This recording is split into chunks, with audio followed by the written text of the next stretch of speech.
తోటలో పండే పచ్చని జీడిపిక్కలను తెల్లగా జీడిపప్పులుగా ఎలా మారుస్తారు? జీడిపిక్క నుండి మనం తినే జీడిపప్పుగా మారడానికి ఎన్ని రోజులు పడుతుంది? ఎలా ప్రాసెస్ చేస్తారో చూద్దాము. ముందుగా రైతులు మొక్కల నుండి జీడిపిక్కలను స్వీకరిస్తారు. వాటిని వేరు చేసి ఎండబెడతారు. ఆ తర్వాత మిల్లులకు అమ్ముతారు. మిల్లుకు వచ్చిన జీడిపిక్కలు రకరకాల సైజులు ఉంటాయి. వాటిని సైజుని బట్టి వేరు చేయడం జీడిపప్పు ప్రయాణం మొదలవుతుంది. చిన్న చిన్న యూనిట్లు అయితే ఆ పని మనుషులు చేస్తారు. దీని తర్వాత చిన్న యూనిట్లు అయినా పెద్ద యూనిట్లు అయినా దాన్ని మిషన్ ద్వారా చేయాల్సిందే అంటున్నారు. సైజింగ్ అయిన తర్వాత వేడి నీటితో శుభ్రంగా కడిగి రోజంతా చల్లపరుస్తారు. కూలింగ్ అయిన తర్వాత జీడిపిక్క నుండి జీడిపప్పుగా వేరు చేసే ప్రక్రియ మొదలవుతుంది. ఇలా సిద్ధమైన జీడిపప్పును ట్రేలో వేసి వేడి చేస్తారు.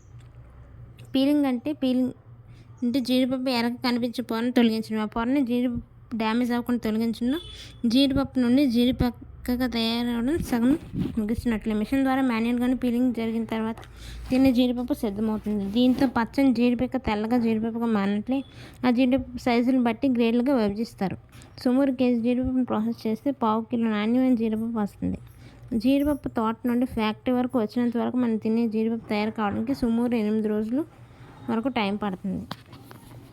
ఇంతే. వీడియో నచ్చినట్లయితే లైక్ చేయండి, షేర్ చేయండి, సబ్స్క్రైబ్ చేయండి. Bye bye.